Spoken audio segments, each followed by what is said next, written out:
সুপ্রিয় দর্শক মণ্ডলী, ফ্রন্টলাইনে স্বাগত জানাচ্ছি আপনাদের সবাইকে। দর্শক মণ্ডলী, আমাদের সঙ্গে রয়েছেন একজন রাজনীতিক, একজন সাবেক সচিব, ডক্টর রেজা কিবরিয়া। আপনারা তাকে সবাই চেনেন। পরিচয় হলো অর্থনীতিবিদ, কিন্তু রাজনীতির সঙ্গে সম্পৃক্ততা অনেক বেশি। আর যে পরিবারে তিনি জন্ম নিয়েছেন সেই পরিবারটা ছিল কূটনীতির পরিবার। বাবা ছিলেন একজন ডিপ্লোম্যাট, তারপরে হলেন অর্থমন্ত্রী, তারপরে রেজা কিবরিয়া হয়ে গেলেন, আবার অর্থনীতির সঙ্গে যুক্ত হলেন, আন্তর্জাতিক সংস্থায় কাজ করলেন। এরপরে আসলেন দেশে, এসে রাজনীতি শুরু করলেন। রাজনীতি, আমি আপনার কাছে আসছি রাজনীতি নিয়ে। পরিচয়টা করে দিই। আবু আলম শহীদ খান আছেন আমাদের সঙ্গে, সাবেক সচিব। আবু আলম খান, আপনাকেও স্বাগত জানাচ্ছি স্টুডিওতে। আমি আজকে রাজনীতির ওইখান দিয়ে শুরু করে আপনার কাছে আসছি। রাজনীতি, বাংলাদেশের রাজনীতি এই এখন প্রেক্ষাপট নতুন। 6 মাস আগে একটা পরিবর্তনের পরে 6 মাস, এর মধ্যে রাজনীতি নিয়ে অনেক কথাবার্তা হচ্ছে, পানি গোলা হচ্ছে, নির্বাচনের আশ্বাস আসছে। এসব মিলে একজন সচেতন নাগরিক হিসাবে, একজন রাজনীতিবিদ হিসাবে, একজন অর্থনীতিবিদ হিসাবে বাংলাদেশের আগামী দিনের রাজনীতির ভবিষ্যৎ আপনি কীভাবে দেখছেন? রাজনীতি নিয়ে তো আমি খুব দুশ্চিন্তায় আছি, কারণ এই সরকার 6 মাসে অনেকগুলি কাজ করতে তারা ব্যর্থ হয়েছে, যেগুলি আমরা আশা করছিলাম তারা করবে। বিশেষ করে বিশ্ব বিখ্যাত একজন মানুষকে সরকার প্রধান দেখে আমরা সবাই, সত্যি কথা বলতে, আমরা খুব খুশি ছিলাম, আমরা গর্বিত ছিলাম যে প্রফেসর মোহাম্মদ ইউনূস, যার নামটা সারা বিশ্বে চিনে, সে আমাদের দেশের প্রধান। এটা তো আমাদের একটা নাগরিক হিসাবে একটা গর্বের কথা। কিন্তু 6 মাসে তারা কি করতে পেরেছে এটা নিয়ে অনেক প্রশ্ন আছে। তাদের মধ্যে তারা একটা নতুন রাজনৈতিক দল তৈরি করতে চায়, এই সরকারের ভিতরে মানুষগুলি। তো এটার ফলে তো এই দলের, এই সরকারের নিরপেক্ষতা নিয়ে আমার প্রশ্নবিদ্ধ হয়ে গেল। তারা কি ধরনের সুষ্ঠু নির্বাচন করবে? তারা একটা দলের পৃষ্ঠপোষক হিসাবে তারা নিজেদেরকে চিহ্নিত করেছে। সো এই জিনিসটা আমার খুবই আপত্তি লাগে। তাদের দ্বারা একটা সুষ্ঠু নির্বাচন হবে আমি এটা বিশ্বাস করি না। 2 নম্বর, তারা দেশটাকে দুর্নীতি থেকে বাঁচাবে, কিন্তু এখন যেটা শোনা যাচ্ছে, আমরা সবাই এই ব্যাপারে আতঙ্কিত যে দুর্নীতি তো কমেনি, আগের দুর্নীতি ধরা হয়নি, এবং দুর্নীতি যেভাবে পোষণ করা হয়েছে এটা সব নাগরিকরা এটাতে উত্তেজিত। একটা প্রজন্ম, আমাদের ছাত্র সমাজের একটা গ্রুপ, তাদের নিয়ে আমাদের সবার অনেক আশা ছিল যে তারা দেশের একটা বিরাট একটা অ্যাসেট হয়ে দাঁড়াবে একদিন, তারা দেশের নেতৃত্ব দিবে। তাদের মধ্যে আদর্শ, তাদের মধ্যে সততা, সব কিছু নিয়ে আমাদের আশা ছিল, কিন্তু আমরা এই ব্যাপারে আশাভঙ্গ হয়েছি। তাদেরকে বিনষ্ট করেছে একটা লোভী একটা গ্রুপ। আসিফ নজরুল বলে একটা আইন উপদেষ্টা, নিম্নমানের একটা লোককে দেওয়া হয়েছে। এই লোকটি এবং তার একটা গ্রুপ, তারা এই ছাত্রদেরকে ভুলিয়ে ভালিয়ে রেখেছে, তাদেরকে ব্যবহার করা হয়েছে, এবং এটার জন্যে আমি তাদেরকে 100% দায়ী করি। এদের যে সম্ভাবনা দেশের জন্যে, সেটা নষ্ট করেছে। আমি খুব আশাবাদী ছিলাম, কিন্তু এখন আর না এদেরকে নিয়ে, কারণ যে ধরনের কথা শোনা যায় এটাতে আমরা কখনো আশা করিনি যে এই ছাত্ররা এত তাড়াতাড়ি তারা ক্ষমতার লোভে, ক্ষমতার যে মিষ্টির ভান্ডার একটা আছে সেটা তারা ব্যবহার করবে। না, আপনার কথা থেকে মনে হচ্ছে যে নির্বাচন নিয়ে আমার মধ্যে একটা সংশয় আছে।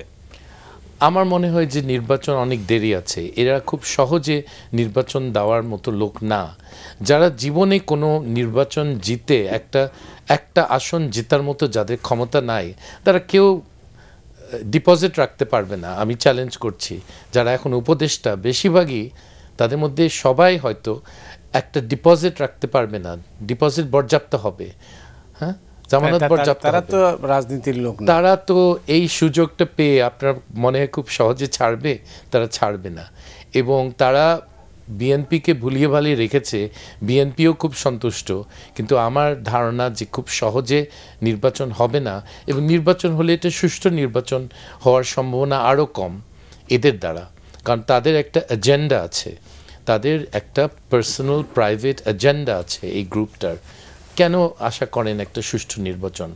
বাঙালি জাতির একটা অধিকার আছে একটা ভোট দিয়ে তাদের উপরে কে শাসক হবে এটা নির্ধারণ করার, কিন্তু সেই আশাটা পূরণ হবে না এদের অধীনে আমার মনে হয়। এই পর্যায়ে আপনাকে অনেক ধন্যবাদ আবু আলম শহীদ খান। আপনি রাজনীতির মানুষ, এখন বিশেষ করে রাজনীতিতেই আছেন। রেজা কিবরিয়া তো তিনি তো রাজনীতির এখনকার মোটামুটি একটা পোস্টমর্টেম করেছেন কি হচ্ছে না হচ্ছে, আপনি কীভাবে দেখেন? না, আমি ওনার সাথে মানে পুরোপুরি একমত যে এই যে সরকারের কাছে মানুষের অনেক প্রত্যাশা ছিল, এবং উনি তো বললেন যে নোবেল লরেট ডক্টর ইউনূস যখন দায়িত্ব নিতে চাইলেন তখন লক্ষ কোটি মানুষের মধ্যে কিন্তু একটা স্বপ্ন দেখলো মানুষ যে ঠিক আছে, আমরা এই যে দুঃশাসন, গণতন্ত্রহীনতা, গুম খুন, লুটপাট, দুর্নীতি, এত কিছুর পরে নিশ্চয়ই এমন একটা পরিবর্তন আমরা দেখতে পারবো যে পরিবর্তনের মধ্য দিয়ে আমরা একটা নতুন যুগে প্রবেশ করব। যে আমাদের যে অধরা স্বপ্ন 1971 সালের মুক্তিযুদ্ধ তো একটা স্বপ্ন নিয়ে আমাদের লক্ষ কোটি মানুষ রক্ত দিয়েছে, যুদ্ধ করেছে, তো সেখানে একটা স্বপ্ন ছিল মানবিক, গণতান্ত্রিক, অসাম্প্রদায়িক একটা বাংলাদেশ। 90-এ একই স্বপ্ন, গণতান্ত্রিক, মানবিক, অসাম্প্রদায়িক, বৈষম্যহীন বাংলাদেশ, একই স্বপ্ন কিন্তু 24-এ। সুতরাং মানুষের আশায় বুক বাঁধলো যে তাদের মধ্য দিয়ে তাদের স্বপ্নগুলো কিছুটা হলেও পূরণ হবে।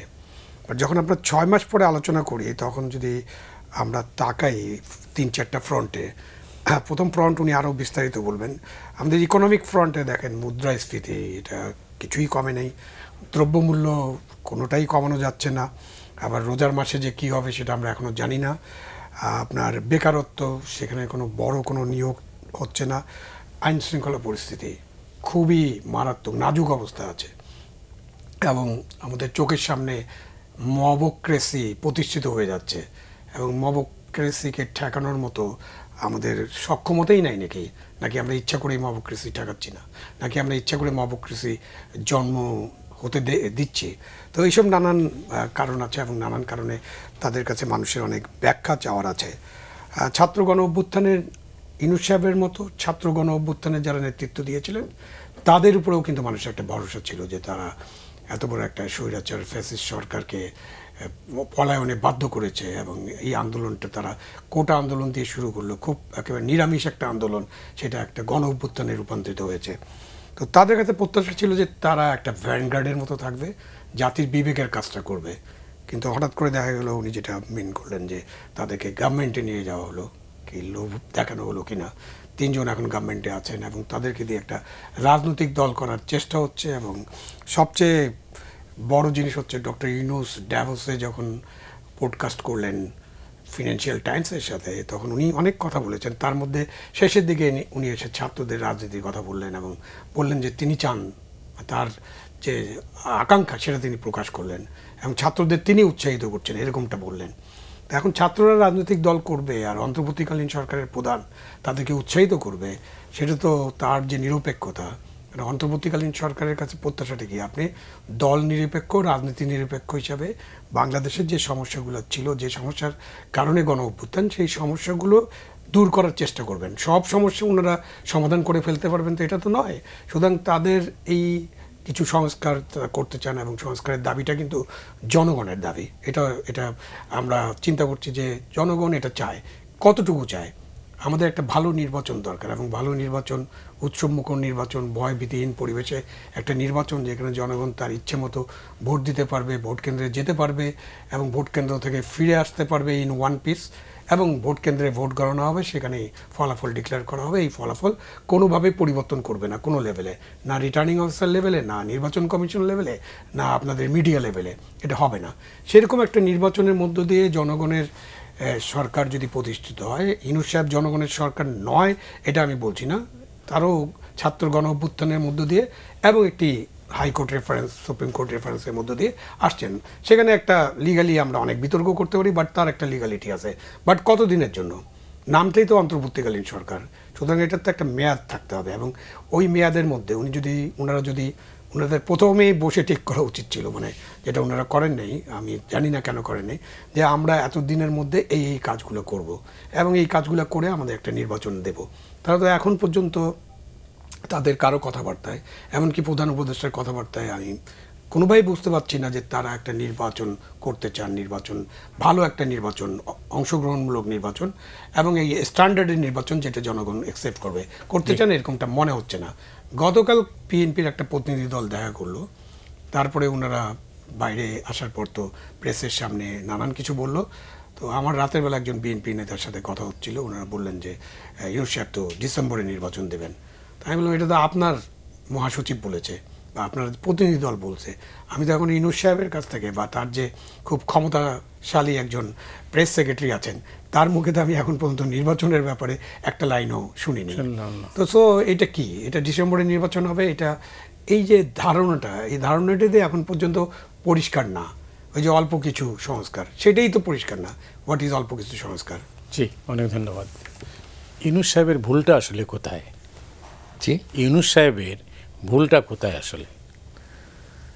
ইউনুস সাহেবের ভুলটা আমি ধরতে চাই না, কারণ উনি এত বড় মাপের একটা মানুষ আসছেন বাংলাদেশের এই জটিল রাজনৈতিক পরিস্থিতিতে। উনি হয়তো ওনার চারিপাশে যাদেরকে রেখেছেন হয়তো সবচেয়ে ভালো চয়েস করেননি। এটা ওনাকে দোষ দেওয়া যায় না। উনি বিদেশে অনেক দিন ছিলেন, আসা যাওয়াতে থাকেন, উনি হয়তো অত চিনেন না। কিন্তু বড় জিনিসটা হলো উনি আসল কাজগুলি করেননি। দেশে আইনের শাসন ফেরত আনাটা খুব জরুরি ছিল। কিসের বিনিয়োগ, কে বিনিয়োগ করবে? যেখানে ছাত্ররা, শ্রমিকরা, তাদের খেয়াল হলো একটা জায়গায় গিয়ে পুড়িয়ে ফেললো, এখানে আমি বিনিয়োগ করার জন্য আপনি বিনিয়োগকারী আসবে দেশি বা বিদেশি, এটা অসম্ভব। ওকে, আইনের শাসন প্রথমে ফেরত আনা দরকার। যেটা উনি বললেন সেক্রেটারি সাহেব, যে মবক্রেসি, যে রাস্তায় কয়েক হাজার লোককে জড়ো করলে তারা যা খুশি করতে পারে, এটা নিয়ে কেউ আপত্তি করলে এটাও আপত্তিকর হয়ে যায়। আপত্তি করাটাই এখন আর পারছে না লোকে। সরকারের কোনো ভুল কাজে প্রতিবাদ করাটা এটা অন্যায়। মানুষকে একটা মিটিং থেকে আমি শুনেছি ছাত্রদের গ্রুপ তাদের এই সরকারের বিরুদ্ধে কয়েকজন কথা বলেছে, ওদেরকে মারধর করেছে। তো এটা তো শেখ হাসিনার, খুনি হাসিনার আমলের মতোই তাহলে চলছে। তো আইনের শাসনটা ফেরত আনা খুব জরুরি। এই যে বাড়িগুলি পুড়িয়ে দিচ্ছে আওয়ামী লীগারদের, এইগুলি প্রথমে এটা হয়, এই ধরনের কাজ হয় যখন মানুষ আইনের উপরে আস্থা তারা হারিয়ে ফেলে, যে আইনি কোনো ব্যবস্থা নেওয়া হচ্ছে না বলে তাদেরকে হাতে নিয়ে তাদেরকে গিয়ে পুড়িয়ে ফেলতে হবে তাদের বাড়ি। এইসব বাড়ি, এইসব জমি, এইসব রিসর্ট, এইসব ফ্যাক্টরি, এগুলি সরকারি খাতে নিয়ে আসা দরকার, এগুলো সিজ করা দরকার, বাজেয়াপ্ত করা দরকার। তারপরে এই সরকারি সম্পদ কারো ক্ষতি করার সাহস থাকা উচিত না। এটা তো পুড়িয়ে কোনো লাভ হলো না। দেশের কি লাভ হয়েছে আমাকে বলেন? কয়েকটা ফ্যাক্টরি, কয়েকটা মানুষের বাড়ি পুড়িয়ে কোনো লাভ হয়নি কারো। কিছু মানুষ লুট করতে পেরেছে, তারা সেই বাড়িতে গিয়ে তারা লুটিং করেছে, কিন্তু এছাড়া দেশের কোনো লাভ হয়নি। এবং এই সব জিনিসগুলি আবার সরকারি খাতে এনে এগুলি বিক্রি করা যেত, এগুলো অন্য ব্যবহার করা যেত। এটা দেশের একটা সম্পদ। সো সেইভাবে চিন্তা না করে এটাকে পুড়িয়ে দেন সব। এটা একটা অদ্ভুত একটা ইয়ে। এবং সরকারের থেকে এই কালচারটা, এই পুড়িয়ে দেওয়ার কালচারটা, কোনো নিন্দা কিন্তু আমরা শুনিনি। প্রধান উপদেষ্টার প্রেস সেক্রেটারি বা কেউ এটা নিয়ে কিছু বলেনি। তারা এটাতে খুব কমফর্টেবল, কারণ তাদের লোকই করছে, এরকম একটা ভাব তাদের। তো এটা তো পুলিশদেরও ভয় লাগে, তারা গিয়ে কোন বিপদে পড়ে এটাকে যদি আটকাতে চেষ্টা করে। কারণ তারা যদি ভাবে যে সরকার এইসব জ্বালা পোড়ার পেছনে আছে, তখন তো তারা এই ব্যাপারে কোনো উদ্যোগ নেবে না। পুলিশ এমনিতে ভয় আছে। এই দেশের প্রত্যেকটা মানুষের অধিকার আছে আইনি একটা নিরাপত্তার। আমি একটা ঘটনার কথা শুনেছি, উত্তরাতে 19 জন পুলিশের অফিসার ছিল, 19 জন। তাদের মধ্যে একজন যে বেঁচে আছে, ওনার সাথে কথা বলছিলাম, 18 জনকে মেরে ফেলেছে তখন ওই 4 তারিখে। এখন যেই মানুষই হোক, যে অন্যায় করুক না কেন, তাকে তার বিরুদ্ধে আইনি ব্যবস্থা নেন। তাকে মেরে ফেলার অধিকার কেউ দেয়নি কাউকে, এটা আমার আপত্তি। এবং তাদেরও একটা বিচার পাওয়ার অধিকার আছে। পুলিশরা তো মানুষ, ওকে? তারা ক্রিমিনাল কাজ করেছে, তারা 13-14 বছরের বাচ্চাদেরকে গুলি করেছে, তাদেরকে ধরেন, তাদেরকে জেলে দেন, তাদের বিরুদ্ধে শক্ত একটা অবস্থান নেন। কিন্তু তাদেরকে ধরে মেরে ফেলাটা, এটার আমি পক্ষপাতী না। এটা তো মব রুল, এটা তো টোটালি আনএক্সেপ্টেবল। যারা মারছে তারাও ছোট হচ্ছে, এবং এই লোকদের ফ্যামিলি আছে, তাদেরকে এই কষ্ট দেওয়াটা এটা কোনো ঠিক না।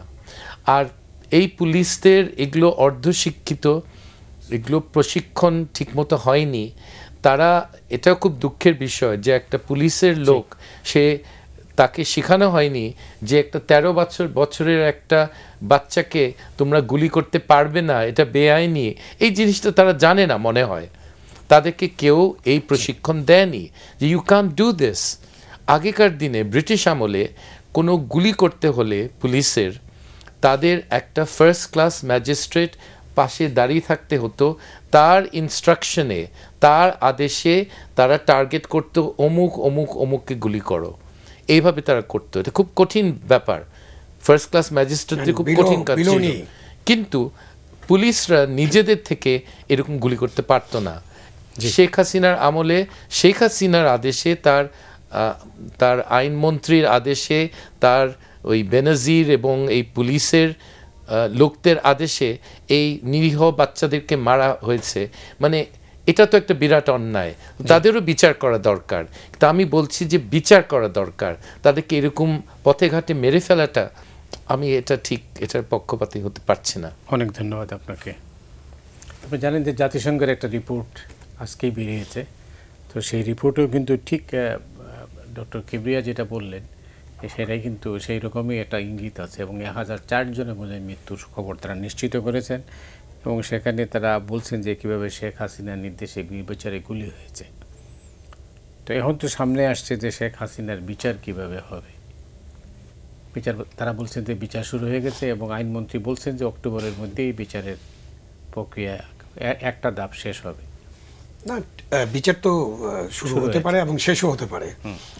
আপনি কত কম সময়ের মধ্যে বিচার করবেন, কতটা সময় দিবেন, কতটা ডিফেন্স করতে পারবেন তারা নিজেদেরকে, সেগুলো নিয়ে নানান আলোচনা হবে এবং নানান সমালোচনাও হবে। কারণ এর আগে যে আমাদের যে আইসিটি আছে, সেটার গঠন এবং সেখানে বিচারিক প্রক্রিয়া নিয়ে অনেক নাগরিক সমাজ এবং বিদেশিরা, যারা বিশ্বের, যারা আমাদেরকে দেখেন, তারা অনেক সমালোচনা করেছেন। তো ট্রাইব্যুনালের গঠন, ট্রাইব্যুনালে কীভাবে যাচ্ছে, এটা তো আমাদের দেখতে হবে, সামনে দেখি আমরা। এবং আইন উপদেষ্টা যেভাবে বলছেন ওভাবে নাও বলতে পারতেন। মানে ওই একই কথায় ফিরে যাই যে আইন উপদেষ্টা কেমনি জানলেন যে 2 মাসের মধ্যে রায় দেওয়া হবে। সো তিনি কি রায় দেওয়ার সাথে ইনভলভ নাকি? ইনি তো ইনভলভ হতে পারেন না। উনি অ্যাট বেস্ট এটা বলতে পারেন, উনি বলছেন বিচার প্রক্রিয়া শেষ, বলছেন যে 2 মাসের মধ্যে আমরা এটা কমপ্লিট করতে পারবো, কয়েকটা বিচার। আমি এই জন্য টাইম লাইন, এটা আইন উপদেষ্টা দেওয়ার কথা না, কারণ উনি তো বিচারক না। তো বিচারকরাও নিজের টাইমলাইন ঠিক করতে পারবে না, কারণ বিচারে আপনি দিন পাবেন, তারিখ পাবেন, ডিফেন্ড করতে পারবেন। সো এটার একটা বিচার প্রক্রিয়া শুরু হয়েছে এবং বিচার হবে। আমি যদি কিবরিয়া সাহেবের ওই কথাটায় চলে যাই, যে আমি কিন্তু মনে করি যে বাংলাদেশের যারাই নিহত হয়েছেন, ছাত্র, শ্রমিক, জনতা, শিশু এবং পুলিশ, যারাই নিহত হয়েছেন, প্রত্যেকেই বিচার পাওয়ার দাবি রাখেন। প্রত্যেকটা হত্যার একেবারে নির্মোহ নিরপেক্ষ তদন্ত হওয়া উচিত। যদি কেউ প্রশ্ন করে যে আমরা এমনভাবে সরকার চলছে যে সরকারের কাছে নির্মোহ নিরপেক্ষ তদন্ত পাওয়া যাবে না, তাহলে তো আমাদেরকে অল্টারনেটিভ পাথ রাখতে হবে। যে অল্টারনেটিভ কী হতে পারে? অল্টারনেটিভ এই যে এখন আপনি বলেন জাতিসংঘ বলেছে, সো ঠিক আছে, আমরা ইউএনের কাছে একটা একেবারে নির্মোহ নিরপেক্ষ তদন্ত দেই, তাদের বডিজ আছে, তাদেরকে আমরা হেল্প করি এবং তারা একটা তদন্ত করুক। ওই তদন্তের মধ্য দিয়ে যাদের দায় নির্ধারণ হবে তাদের বিচার করার দরকার, বিচারের সম্মুখীন হতে হবে। সো ওই তদন্তের বিষয়টা কিন্তু খুব গুরুত্বপূর্ণ এবং একটা নির্মোহ তদন্তের বিষয়টা আছে। এরপরে যদি বিচারিক প্রক্রিয়ার কথা বলেন, তাহলে এই বিচারিক প্রক্রিয়ায় কেউ বলতে পারেন যারা পালিয়ে গেছেন, ইন অ্যাবসেন্সিয়া যদি বিচার হয়, তারা যদি দেশে ফিরতে না পারেন এবং তারা যদি বিচারের সম্মুখীন নিজেরা না হন, তাহলে তখন সেই বিচার প্রক্রিয়া নিয়ে কিন্তু অনেক কথাবার্তা হবে। সো ওয়াই নট আমরা আন্তর্জাতিক ট্রাইব্যুনাল, যেখানে নুরেমবার্গ ট্রায়াল হয়েছিল, ওয়াই নট আমরা আন্তর্জাতিক ট্রাইব্যুনালে নিয়ে যাই, সকলকে বিচার করি। বিচার তো হয়েছে আন্তর্জাতিক ট্রাইব্যুনালে, বিচার হয় না এরকম না। সো আমরা প্রথম নির্মোহ নিরপেক্ষ তদন্ত থ্রো জাতিসংঘ। আপনি নিরপেক্ষ হচ্ছে না এই সন্দেহটা আপনার কেন? না, এটা নিয়ে তো কথা হবে। নিরপেক্ষ হচ্ছে না আমি কোনো সন্দেহ করছি না। আপনি যখন প্রসেসের মধ্যে, যেমন সন্দেহের একটা কারণ তো আসিফ নজরুল সাহেব কেন বলবেন যে আগামী 2 মাসের মধ্যে 3-4টা মামলার ফাইনাল স্টেজে পৌঁছে যাবো, এটা তো উনি বলতে পারেন না। উনি বলা মানে তো হচ্ছে যে উনি আইন উপদেষ্টা, উনি বিচার বিভাগের বিষয়ে মন্তব্য করছেন। এটা নতুন না, আসিফ নজরুল সাহেব নতুন বলছে এরকম না, এটা আমাদের গভর্নমেন্টের মধ্যেই এরকম একটা ভাব থাকে। সব কিছুই আমরা আগে থেকে বলে দিই যে এটা হয়ে যাবে, যেটা আপনার এরিয়া না, ওনার এরিয়া না, সুতরাং এটা একটা এরিয়া। প্লাস যে ট্রাইব্যুনালের গঠন নিয়ে কিন্তু অনেক আলোচনা হয়েছে, আমরা এই আলোচনা তো আমরা শুনেছি। ট্রাইব্যুনালের যে চিফ প্রসিকিউটর আছে তাকে নিয়ে আলোচনা আছে ব্যক্তি হিসাবে, যে উনি কোন দলের সমর্থক, উনি এর আগে কি করেছিলেন, এর আগে কাদেরকে ডিফেন্ড করেছেন। সো সেইখানে নিউট্রালিটি নিয়ে আমাদের আইনজ্ঞরা প্রশ্ন তুলেছেন, মানে যাদের বিচার হবে তারা এখনও প্রশ্ন তোলার তো কোনো সুযোগই পায়নি, কারণ তারা তো দেখবেন তাদের বিরুদ্ধে কী মামলা হলো, কী তদন্ত হলো, তারপরে না তারা কথা বলবেন। কিন্তু আমাদের দেশের যারা আইনবিদ আছেন তারা কিন্তু এইসব বিষয়ে প্রশ্ন তুলেছেন। এবং যে মামলা মকদ্দমা হচ্ছে, আপনি হত্যা মামলা, অ্যান্ড দেন আপনার 200, 300, 400 আসামি, দেন আপনার নাম না জানা আসামি, এবং এই তদন্ত তো ঠিকমতো চলছে না। এবং একটা লোক সে ঢাকায় আছে, কুড়িগ্রামে একটা হত্যা হচ্ছে, তার মামলা করলেন। হুকুমের আসামি এক জিনিস, আর তার উপস্থিত থেকে হুকুম দেওয়া এক জিনিস। একসাথে তো 300 জন মানুষ একটা হত্যার হুকুম দিতে পারে না। যেটা উনি বলছেন, ইয়েস, হ্যাঁ, শেখ হাসিনা প্রধানমন্ত্রী ছিল, তার দায়িত্ব আছে, দায় আছে, তিনি হুকুম দিতে পারেন, দিয়েছেন কিনা সেটাও তো আমাদেরকে যেতে হবে। সেটার জন্য কিন্তু রাজসাক্ষী লাগবে, এই হুকুমটা উনি পেয়েছেন কিনা। তারপরে উনার সাথে যে আরও 100 জন জুড়ে দিলেন, 100 মানুষ তো একসাথে বসে একটা হত্যার হুকুম দিতে পারে না। অনেক ধন্যবাদ আপনাকে। রাজনীতির পরে এখন একটা অর্থনীতি নিয়ে কথা বলি। আপনি তো অর্থনীতির, বাংলাদেশের পুরো অর্থনীতির নারী নক্ষত্র জানেন। 6 মাস আগে কী ছিল, কোথায় থামলাম আমরা, নতুন যাত্রা কি শুরু হয়েছে অর্থনীতিতে? আমার তো মনে হচ্ছে না, বরং আগের অনেক ধরনের সমস্যাগুলি রয়ে গেছে, এগুলির সমাধান করার কোনো লক্ষ্য দেখছি না, কোনো এই সরকার পারছে না। ব্যাংকিং খাতের অবস্থা এখনও নাজুক, এবং জিনিসপত্রের দাম ঊর্ধ্বগতি তারা ধরে রাখতে পারেনি। বলছে যে মুদ্রাস্ফীতি 7-8% মধ্যে সীমাবদ্ধ করতে চেষ্টা করছে, গভর্নর সাহেব বলেছেন। কিন্তু আমি তো এটা অর্থ উপদেষ্টা থেকে এই ধরনের কিছু শুনিনি। তারা এই ব্যাপারে সাধারণ মানুষের উপরে যে চাপ পড়ছে এই মুদ্রাস্ফীতিতে, এটাতে তাদের খুব বেশি মাথা ব্যথা নেই, আমার সেটা মনে হয়। এবং তারা যে সিন্ডিকেটগুলিকে ভেঙে জিনিসপত্রের দাম আন্তর্জাতিক দামের কাছাকাছি নেওয়ার যে একটা সম্ভাবনা আছে, সেটা করছে না, তারা নিচ্ছে না। এটাতে আমি অবাক হয়ে যাচ্ছি। আন্তর্জাতিক বাজারের সাথে 15-20% বেশি, 15-20% বেশি তফাৎ বাংলাদেশের কোনো দ্রব্যমূল্যে থাকা উচিত না। কারণ ক্যারিং কস্ট সব কিছু হিসাব করলে 15-20% এ লাভও পাওয়া যায়, এই ক্যারিং কস্টও হয়ে যায়।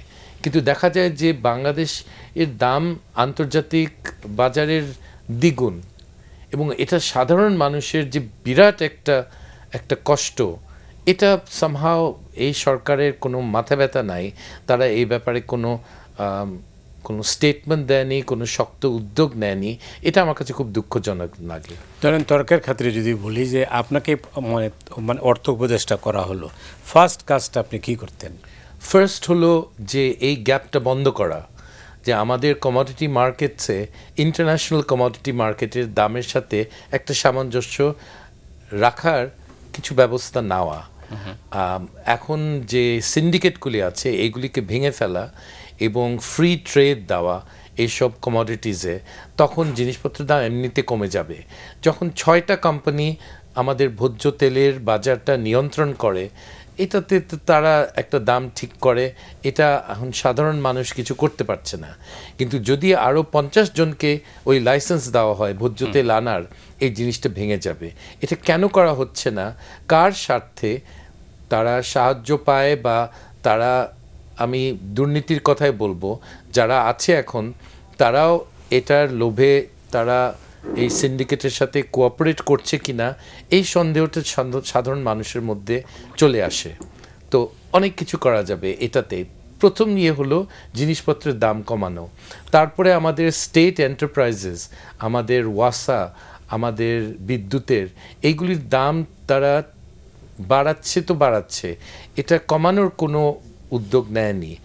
আর আন্তর্জাতিক বাজারে যখন তেলের দাম কমে, বাংলাদেশে তেলের দাম কমে না, কিন্তু যখন বাড়ে আন্তর্জাতিক বাজারে তখন আমাদের তেলের দাম বেড়ে যায়।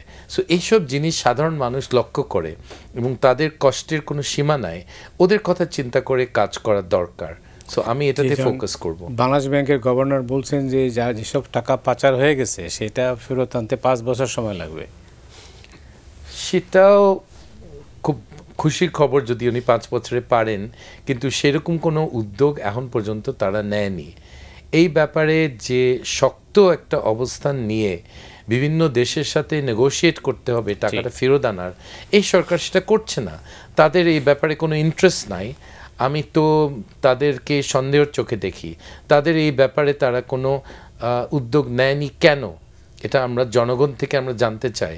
শেখ হাসিনা, তার ছেলে জয়ের যে লুট করা টাকাগুলি, শেখ রেহানার লুট করা টাকা, এগুলো বাংলাদেশে ফেরত আনতে পারার আমি তো কোনো লক্ষ্য দেখি না, কোনো লক্ষণ দেখি না। এবং আমি মনে করি যে এই ব্যাপারে জনগণ একটা দাবি আছে যে এটা তাড়াতাড়ি কিছু করা দরকার, কারণ যেই পরিমাণের টাকা তারা বাইরে নিয়েছে, আমাদের কয়েক বছরের বাজেট চালাতে পারবো। ওই টাকাটা একটা বড় অংশ যদি ফেরত আনি, একটা অংশ চলে যাবে লিগ্যাল ফিজে। আমার ধারণা 10 থেকে 15% চলে যাবে আইনি বিভিন্ন আইনের কোম্পানিতে, বিদেশে ওদের হাতে চলে যাবে, কিন্তু বাকিটা তো দেশে আসবে। এবং এটা দেশের মানুষের সম্পদ, যে চুরি করা টাকাটা। কারণ যেভাবে তারা কাজ করেছে বাংলাদেশে, যে রাস্তার যে খরচ পার কিলোমিটার, এটা জাপানের চেয়ে বেশি, জার্মানির চেয়ে বেশি। আপনি জার্মানি, জাপানে যদি গিয়ে থাকেন, ওখানকার রাস্তার আমাদের রাস্তার তুলনা যদি করেন, বুঝতে পারবেন যে কত টাকা শেখ হাসিনার সরকার মেরেছে, আপনি আন্দাজ করতে পারেন। এবং শুধু শেখ হাসিনার সরকার না, এটা বাংলাদেশে এরকম চলে আসছে। আমাদের দেশে কন্ট্রাক্টর এবং ইঞ্জিনিয়ার এবং সরকার, তারা যেভাবে এই খাতে টাকা মেরেছে, এটা জনগণের কাছে এটা টোটালি অবজেকশনেবল এবং আপত্তিকর। এবং আমি মনে করি যে এটা মানুষ সহ্য করতে চায় না, আর মানুষ সহ্য করতে চায় না। আবু আলম শহীদ খান, যেটা শুনলেন যে স্টার্টই হয়নি, মানে শুরুটাই হয়নি এখনো, শেষ তো পরে। হ্যাঁ, শুরু হয়নি, বাট শেষের কথা বলছেন যে 5 বছরের মধ্যে আনবেন। হ্যাঁ, আমি কমপ্লিটলি একমত। এটা মানে এটা একটা অসম্ভব কল্পনা হতে পারে। আমার মনে হয় যে এরশাদের সময় আমরা ফেয়ারফ্যাক্স দিয়ে একটা তদন্ত করেছিলাম, যে উনার বিরুদ্ধে এরকম অভিযোগ ছিল যে উনারও কিছু টাকা পাচার করেছেন, বাট নেট রেজাল্ট তো আপনি জানেন বিগ জিরো। আমাদের দেশে আমরা টাকা ফেরত আনতে পেরেছি মাত্র একটা সূত্র থেকে, সেটা হলো সিঙ্গাপুর থেকে। এটাও অনেক বড় করে আমরা দেখিয়েছি, আমরা আনতে পারিনি। টাকা পাচার করার টাকা আনা এবং ওই সব দেশের সাথে আমাদের যে চুক্তি এবং গভর্নমেন্ট টু গভর্নমেন্ট যে রিলেশন খুব জটিল। এবং তারপরে আপনি কোম্পানিগুলোকে নিয়োগ করবেন এবং সব টাকা যে ওই সব ভদ্রমহিলা বা ভদ্রলোকদের নামে আছে, কোথায় অফশোর অ্যাকাউন্ট, কোন অ্যাকাউন্টে যে আছে, কি অবস্থায় আছে, এটা নিয়ে অনেক কাজ করতে হবে। সেই কাজটা খুব গুরুত্বপূর্ণ। স্যার যেটা বললেন যে খুব ইম্পর্টেন্ট, যে আমরা দ্রব্যমূল্য কীভাবে কমাতে পারি। We have a tariff commission, তার কাজই কিন্তু এটা, যেটা বললেন যে আপনি আমদানি করবেন, আমদানির পরে 15-20% আমরা হিসাব করবো, হিসাব করে এই কাজটা করবেন। So you have a commission, এবং ওই কমিশনের লোকেরা কাজ করে না, এবং কমিশনের সব এমন লোককে দেওয়া হয় যে, সেই জন্য আমি যখন সিন্ডিকেটের কথা বলি, আমি সিন্ডিকেট বলতে বুঝি যে আমাদের ব্যবসায়ীরা, আমাদের আমলা, গণকর্মচারী এবং আমাদের রাজনীতিবিদরা, এই তিন গোষ্ঠী মিলে কিন্তু সিন্ডিকেট, যেটা হলো ইঞ্জিনিয়ার, কন্ট্রাক্টর অ্যান্ড পলিটিশিয়ানস। তো সেরকম এইখানকার দ্রব্যমূল্য সিন্ডিকেটটা এরকম। তো সেখান থেকে এখন ধরে নিতে হবে মানে ধরে নিতে চাই যে অন্তর্বর্তীকালীন সরকারের যে সিন্ডিকেট বা পলিটিশিয়ান তারা এই সিন্ডিকেটে নাই, কিন্তু যারা নতুন দল করছেন তাদের আমি জানি না তাদের অর্থের উৎসে কী হবে, কোত্থেকে টাকা পাবেন, কোত্থেকে তারা দলটা পরিচালনা করবেন। সো এইখানে কিন্তু এটা কমানো সম্ভব এবং দ্রব্যমূল্যের উপরে একটা হাত দেওয়া যায়। আপনি বাংলাদেশের যে উৎপাদন, সেখানেও কিন্তু আমাদের 5-7টা লেয়ার আছে মধ্যস্বত্বভোগী। এই লেয়ারগুলো খুব সহজে যে দূর করা যাবে এমন নয়, কারণ ওরাও তো, আমাদের তো এমপ্লয়মেন্ট নাই, বেকারত্ব, এই কারণে বিভিন্ন জায়গায় লেয়ার। কিন্তু লেয়ারের বাইরে আপনি চাঁদাবাজি আছে, লেয়ারের বাইরে টোল কালেকশনস আছে সেইটা, এবং লেয়ারের বাইরে আপনার যে পরিবহন খরচ এবং পরিবহন মাফিয়া যে আছে, সেইটার যদি আমরা করতে পারি, একটু কাউন্টার করতে পারি, একটু চ্যালেঞ্জ করতে পারি, তাহলেও কিন্তু দ্রব্যমূল্য কিছুটা হলে অভ্যন্তরীণ বাজারে দ্রব্যমূল্যটাও নিয়ন্ত্রণে আসবে। সো এগুলো করার জন্য যে অ্যাভেল মানুষ দরকার, তো ওইখানে তো আমরা ওনার সাথে, ডক্টর ইউনূসের সাথে আশেপাশে যারা আছেন, সেখানে তো আমরা এরকম মানে মানুষ দেখতে পাচ্ছি না এখনো। এবার রাজা কিবরি আপনার সঙ্গে কথা বলছি, সেটা হচ্ছে যে এই মুহূর্তে নানা প্রশ্ন যে আওয়ামী লীগের ভবিষ্যৎ কী, শেখ হাসিনার ভবিষ্যৎ কী। তো এই রাজনীতির সঙ্গে যেহেতু আপনি সম্পৃক্ত আছেন, দেশ দুনিয়া সম্পর্কেও জানেন, এই প্রেক্ষাপটে মানে 5ই আগস্টের এই পটভূমিতে আমরা 6 মাস পরে দাঁড়িয়ে কি বলছি যে শেখ হাসিনার এবং আওয়ামী লীগের ভবিষ্যৎ কী, বা আমরা আদৌ আছে কিনা? আমার তো মনে হয় যে খুনি হাসিনার তাকে ক্রেডিট দিতে হয়, যেই জিনিসটা বিএনপি করতে পারেনি সেটা শেখ হাসিনা করেছে, আওয়ামী লীগকে ধ্বংস করেছে বাংলাদেশে। এই দলটা বাংলাদেশে বিলুপ্ত হয়ে যাবে এবং আমার মনে হয় না 50 বছরে তাদের মাথা তোলার কোনো ক্ষমতা থাকবে। তারা যা করেছে এই 16 বছরে, এটা মানুষের মনে থাকবে, অনেক দিন মনে থাকবে। শুধু কিছু বাঙালি আছে বিদেশে, লন্ডনে, আমেরিকায়, তারা কিন্তু এই অত্যাচারের তারা শিকার হয়নি। তারা কিন্তু আওয়ামী লীগের প্রচুর সমর্থক আছে, লন্ডনে আপনি খোঁজ করেন দেখবেন যে বেশ সমর্থক আছে তাদের। তারা তো শিকার হয়নি, তাদের প্রিয়জনকে হত্যা করেনি শেখ হাসিনা, কিন্তু যারা দেশে ছিল তারা এই দলটাকে ঘৃণা করে। আমি আপনাদেরকে চ্যালেঞ্জ করছি, আপনাদের দাদা, বাবা, চাচা তারা মুসলিম লীগ ছাড়া কোনো দল চিনত না, এই একটা দলের তারা অনুসারী ছিল এবং মুসলিম লীগের 15 নম্বর নেতার নাম, পদবি সব কিছু তারা জানতো। ওকে, কিন্তু এই মুহূর্তে আমাকে বলেন মুসলিম লীগের সাধারণ সম্পাদক কে, নাম জানেন আপনি? বলতে পারবেন না। মুসলিম লীগের সভাপতি কে, আপনি নামটা বলতে পারবেন না। আওয়ামী লীগের সম্বন্ধে এরকম একই অবস্থা দাঁড়াবে। 20 বছর পরে আমাদেরকে জিজ্ঞেস করতে হবে, আচ্ছা আওয়ামী লীগের সাধারণ সম্পাদক কে জানো? আমরা কেউ জানবো না, কারণ এটা গুরুত্বপূর্ণ না। আমাদের দেশের রাজনীতিতে যেই দলটি আমাদের গণতন্ত্রকে 2 বার ধ্বংস করেছে, তাদের তো গণতান্ত্রিক কোনো অধিকার থাকারই কথা না, তাদেরকে দেওয়া উচিত। আমার মনে হয় যদি কেউ আওয়ামী লীগ করে সাহস করে দাঁড়ায়, দেন, আমার কোনো প্রবলেম নাই। দেখি কতগুলি ভোট পায়, তার মানুষের ধিক্কার পাবে, গালি পাবে, কোনো ভোট পাবে না। কিন্তু এটা নির্ভর করতেছে আপনার সাকসেস স্টোরির উপরে। আপনি যদি এক্স্যাক্টলি এই সরকার যদি ফেল করে, এটা একটা দুশ্চিন্তার কারণ। তখন লোকে, আমি একজনের কথা শুনেছি যে আগেই ভালো ছিলাম, মানে হাসিনার আমলে ভালো ছিল, এই কথাটা শুনে আমার মনটা এত খারাপ হয়ে গেছে। একটা গরিব মানুষ বলছিল, তো এটা তো অ্যাকসেপ্টেবল না। তো এই সরকারের সাথে আমাদের সবার, আমাদের অস্তিত্ব জড়িত। এই সরকারের ফেইলিয়ার হলো আমাদের ফেইলিয়ার, এদের ব্যর্থতা আমি পার্সোনালভাবে নিচ্ছি। কারণ এটা আপনি যেটা বললেন যে এটা তো আগের সরকারের সাথে তুলনামূলকভাবে লোকে অনেক কথা বলবে। সো এই সরকার যে ব্যর্থ, এটাতে খুব দুঃখজনক, এটা একটা জিনিস। এবং আমরা সবাই স্টেক হোল্ডার এটাতে, যারা শেখ হাসিনার বিরোধিতা করেছি, আমরা সবাই এই সরকারের ব্যর্থতায় আমরা স্টেক হোল্ডার একভাবে। সো আমি খুব চিন্তিত যে শেখ হাসিনার দল গণতন্ত্র ধ্বংস করলো, তার বাপ গণতন্ত্র ধ্বংস করলো, দেশকে একটা দুর্ভিক্ষ উপহার দিয়েছিলেন। তো তাদের যে মানুষ কতটুকু ঘৃণা করে শেখ হাসিনার কোনো ধারণা নাই। আমি একটা জিনিস আপনাদেরকে বলি, শেখ হাসিনাকে যদি দেশে এনে বিচার করা হয়, যদি আমেরিকা হতো তাকে বিচার করাটা ডেথ সেন্টেন্স দেওয়াটা খুব কঠিন হতো। বলবো কেন? She is mad. তাকে ম্যাডনেসের কারণে তার উপরে আপনি ডেথ সেন্টেন্স, ফাঁসির আদেশ দিতে পারবেন না, কারণ মহিলার সুষ্ঠু মস্তিষ্কের না, তার মাথাটা খারাপ আছে। এই মহিলা এখনও ভাবে দেশের মানুষ তাকে ভালোবাসে। দিল্লিতে তার স্টেটমেন্ট থেকে বোঝা যায় যে কি ঘটেছে বাংলাদেশে ওর কোনো ধারণা নাই। আমি ওনার সাথে কথা বলেছি। আমি আপনাদেরকে বলছি, she doesn't know how much she is a hated person in Bangladesh. She genuinely doesn't understand. সেভাবে তার বাপকে, তাকে অনেক ভালোবাসে।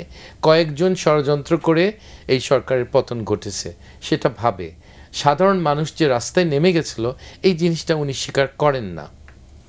জি, অনেক ধন্যবাদ আপনাকে আবু আলম। এখন যেটা হচ্ছে, যেটা আমি যে প্রশ্নটা করেছিলাম, আপনি দেখছেন তো, মানে এটা কি আপনার কোনো ভিন্ন মত আছে? না, ভিন্ন মত না, মাথা তুলে দাঁড়াতে পারবেন না মেবি, এটা তো দেখতে হবে মানে ভবিষ্যতের জন্য। মানে আমি ঠিক জ্যোতিষের মতো বলবো না যে না এটা চলে যাবে। মুসলিম লীগের ব্যাপারটাকে বিবেচনা করতে হবে তৎকালীন জাতীয়তাবাদী আন্দোলনের বিষয়টা নিয়ে। বাঙালি জাতীয়তাবাদী যে মুভমেন্টটা ছিল, আমরা যে শোষণ বঞ্চনার শিকার হয়েছিলাম পাকিস্তানের কাছ থেকে, সেটাকে তাদের নেতৃত্ব বুঝতে পারেনি যে বাঙালি এত দূর চলে যাবে। এবং ফ্রম 48 তাদের পতন শুরু হয়ে যায়। 54 মানে 6 বছরের মধ্যেই তো তারা ইলেকশনে হেরে গেল। তো সেটা বাংলাদেশে আপনি যে লাস্ট পয়েন্টটা করছিলেন ওটা খুব গুরুত্বপূর্ণ। সাধারণ মানুষ তো ওই বিবেচনাটা করবে যে আগে আমার দাম কম ছিল, হ্যাঁ অঙ্ক মিলাবে। আগে দ্রব্যমূল্য এটা ছিল, এখন দ্রব্যমূল্য একই আছে বা বেড়ে গেছে। আগেও রাস্তায় চাঁদা দিতে হতো, আগেও ফুটপাতে বসলে পুলিশ এসে আমাকে বাধা দিত বা চাঁদাবাজরা চাঁদা তুলতো, এখনও সেই অবস্থা আছে। মানুষ তখন ওটা মিলাবে। ইটস ট্রু যে আমাদের 1400 মানুষ বা 1000-এর বেশি মানুষ নিহত হয়েছে এবং যেভাবে গলিগুলাজ করা হয়েছে তার জন্য তো অলরেডি পুলিশ সাফার করেছে। বাংলাদেশের পুলিশ একটা 200 বছরের ইনস্টিটিউশন। কখনো ইভেন মুক্তিযুদ্ধের সময় 71-এ পুলিশ স্টেশনগুলো কিন্তু লুটপাট হয়নি, তাদের অস্ত্রশস্ত্র কেউ নিয়ে যায়নি।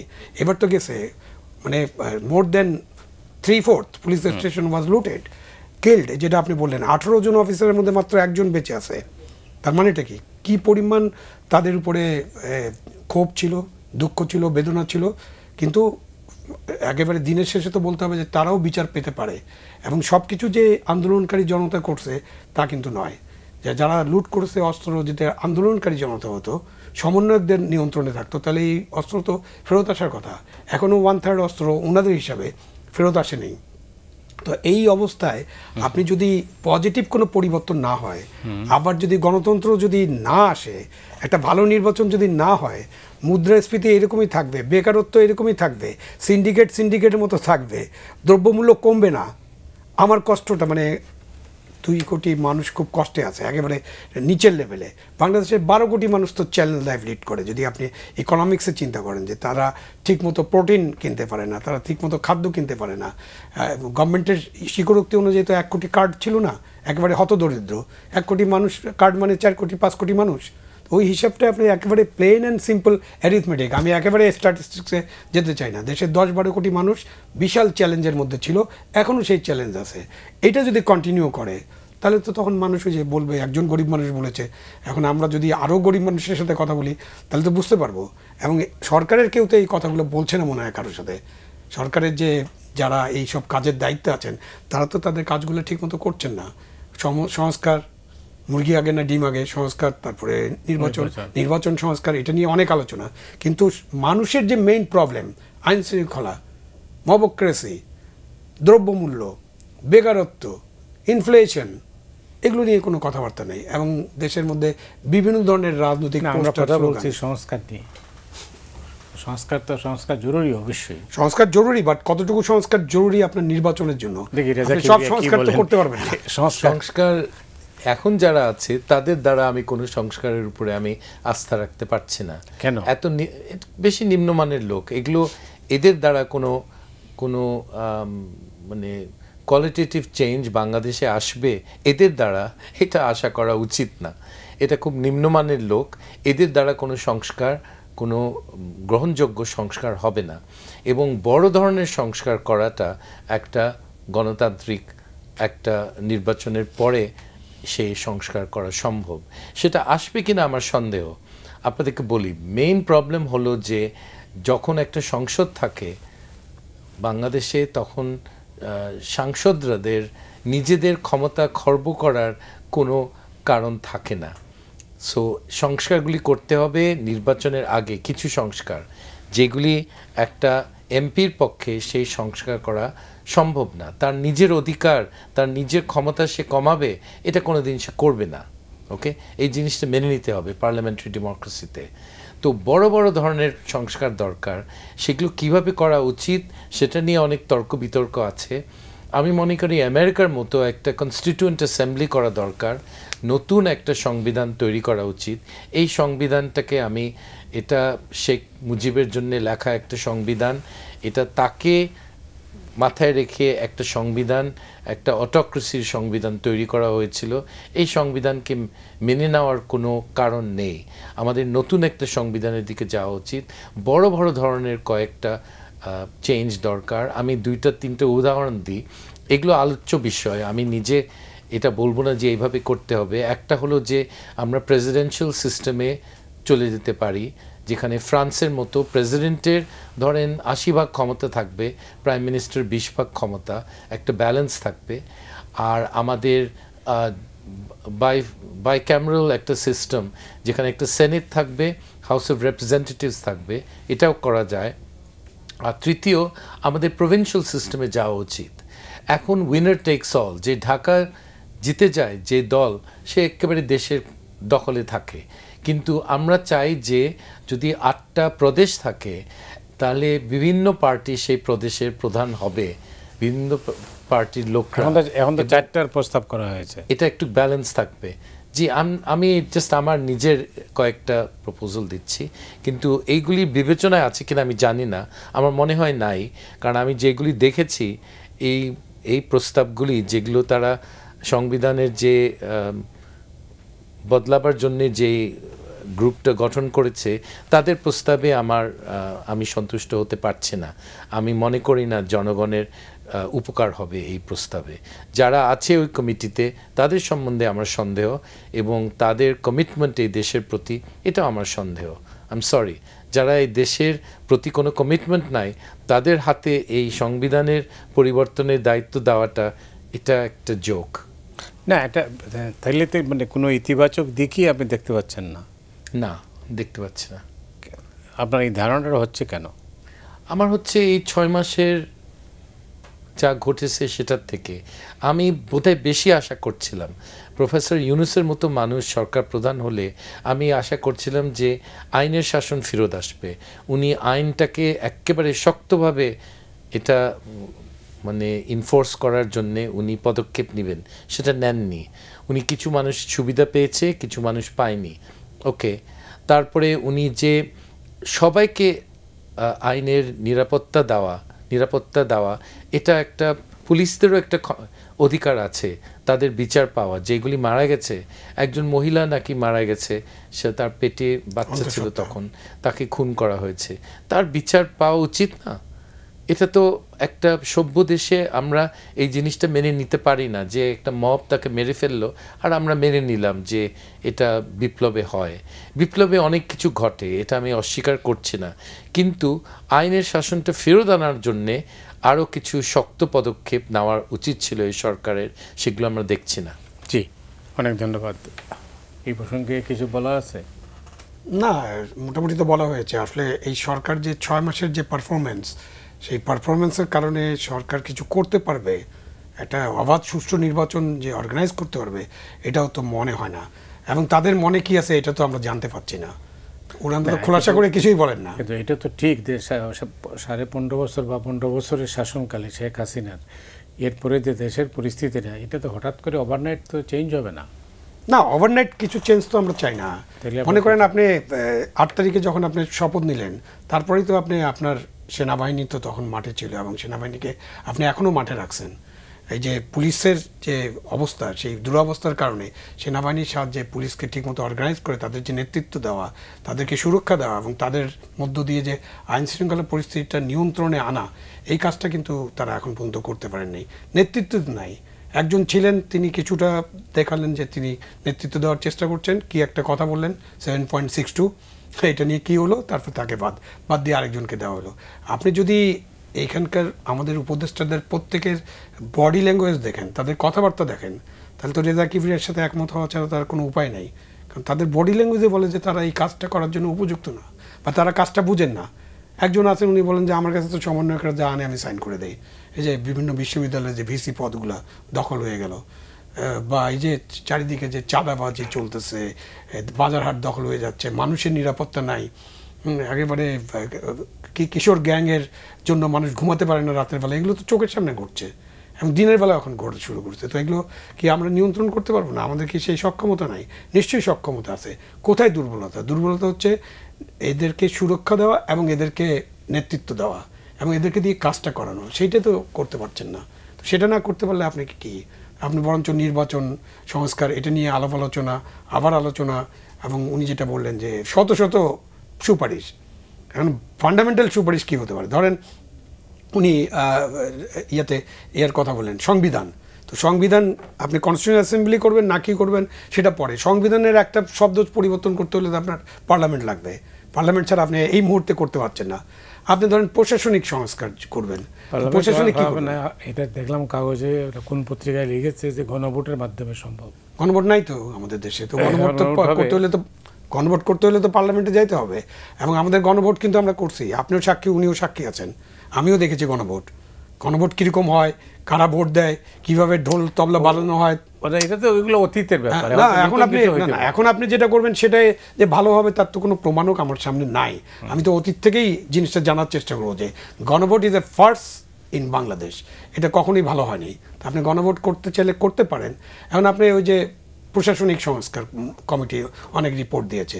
তো বাংলাদেশে কি ফান্ডামেন্টালি, আমি মনে করি যে বাংলাদেশের ফান্ডামেন্টাল সংস্কার প্রথম একটা ফান্ডামেন্টাল জিনিস ঠিক করেন যে আমরা বাংলাদেশে একটা ইন্ডিপেন্ডেন্ট, দলনিরপেক্ষ, রাজনীতি নিরপেক্ষ সিভিল সার্ভিস চাই, ইন্ডিপেন্ডেন্ট। আমরা বাংলাদেশে একটা ইন্ডিপেন্ডেন্ট পুলিশ সার্ভিস চাই, আমরা বাংলাদেশে একটা ইন্ডিপেন্ডেন্ট জুডিশিয়ারি চাই। তাহলে তো নতুন করে করতে হবে না, নতুন করে হবে না। এই যে আপনি ঠিক আছে 90-তে যখন এরশাদ সাহেব চলে গেলেন, 8 বছর উনি ক্ষমতায় ছিলেন, এটা 15 বছর, ওটা 8 বছর ছিল।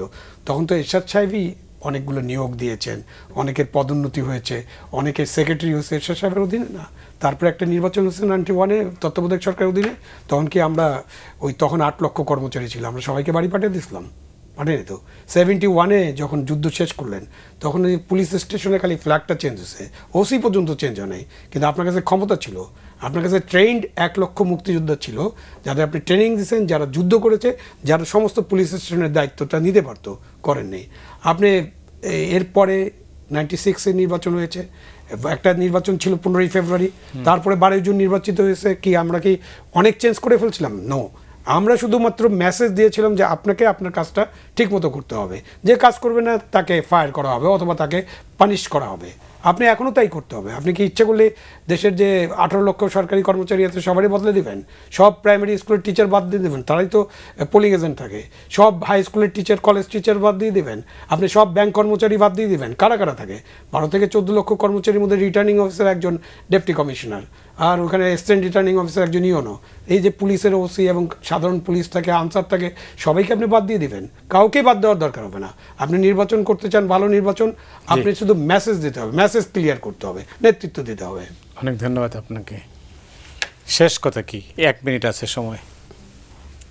শেষ কথা হলো, আমরা এই সরকারের উপরে আমরা আস্থা হারিয়ে ফেলেছি, জনগণ হারিয়ে ফেলেছে, এবং আমার মনে হয় যারা রাজনীতিবিদ, যারা ব্যাপারটা বুঝতে পারছে, তারাও হারিয়ে ফেলেছে যে এদের দ্বারা কোনো সুষ্ঠু নির্বাচন হওয়ার কোনো সম্ভাবনা নেই। তাদের নিজ একটা এজেন্ডা আছে, তারা একটা দলকে পৃষ্ঠপোষকতা করে সেই দল থেকে ক্ষমতায় নিতে চায়, এবং সাধারণ মানুষের কথা তাদের খুব বেশি চিন্তা তারা করছে না। এই জিনিসটা আমার খুব দুঃখজনক লাগে। এবং দেশে বিদেশে তারা যে সম্মানটা অর্জন করার কথা ছিল সেই সম্মান অর্জন করতে পারেনি। এটাতে আমি নিজে একটু হতাশ, একটু অবাক। কারণ প্রফেসর ইউনূসের মতো মানুষ সরকার প্রধান থাকা সত্ত্বেও সেটা করতে পারেনি। তারা বিভিন্ন দেশের সাহায্য বন্ধ হয়েছে এই কিছুদিনের মধ্যে, গত মাসের মধ্যে। তো এটা কেন, কি কারণে হয়েছে? কোনো সন্ত্রাসী কর্মকাণ্ড তারা দেখেছে যেটা তাদের কাছে সন্তুষ্টজনক না। তো এই জিনিসটা দমন করার জন্যে এই সরকারটা কেন ব্যর্থ, আমার এই প্রশ্নগুলি আছে। অনেক ধন্যবাদ আপনাকে ডক্টর রেজা কিবরিয়া। আবু গোলাম শহীদ খান, আপনাকেও কিন্তু অনেক ধন্যবাদ। দর্শক মণ্ডলী, আজ এ পর্যন্তই। আপনারা সবাই ভালো থাকুন।